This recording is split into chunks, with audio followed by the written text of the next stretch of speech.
di esprimere anche io questa sera il sentito ringraziamento innanzitutto ai padri carmelitani, perché quest'anno giubilare ci hanno dato la possibilità di vivere in questo antico santuario della nostra città momenti abbastanza significativi per tutto il vicariato.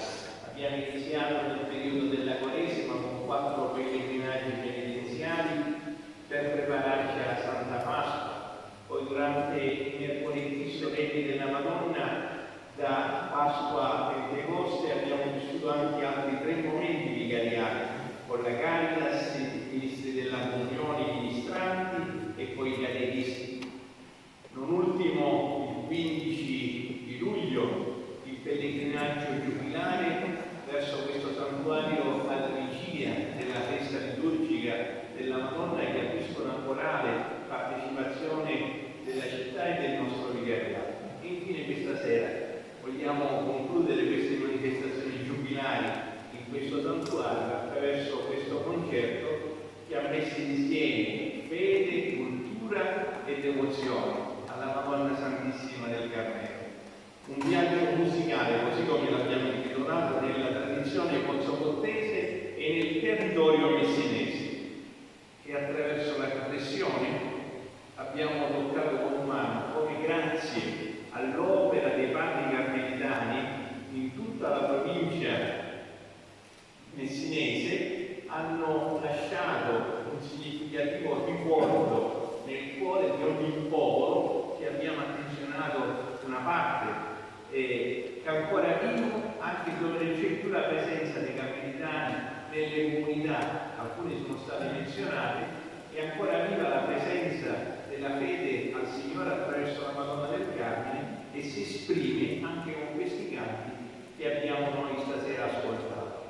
Mi preme sottolineare una cosa molto importante: la presenza dei carmelitani nel territorio messinese appartenenti all'antica provincia di Sant'Alberto dal 1238, quando hanno lasciato la Palestina per venire in Europa nella prima sede a Messina, c'erano 5 conventi a Messina e 15 in tutta la provincia messinese. Ve li nomino subito: Messina 5 conventi, Monforte San Giorgio, San Pierriceto, Gualtieri Schiaminò, Milazzo, Castroreale, Furnari, Triti, Taormina, Mottacamastra, Fiume di Nise, Francavilla di Sicilia, San Piero Patti, Sinagra, Farfuria e Pozzotiporto. È l'unico convento che rimane gestito grazie all'opera dei padri carmelitani.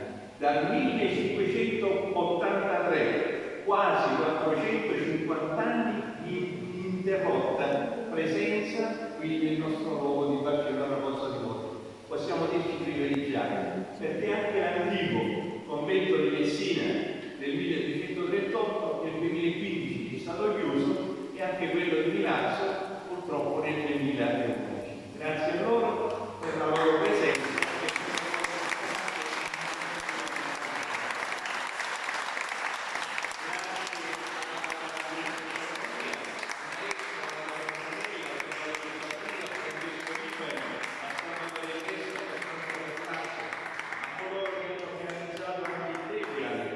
E a tutti voi che con pazienza, ma anche vedo con impegno e con emozioni, vi siete uniti a noi per questo momento di fede, di cultura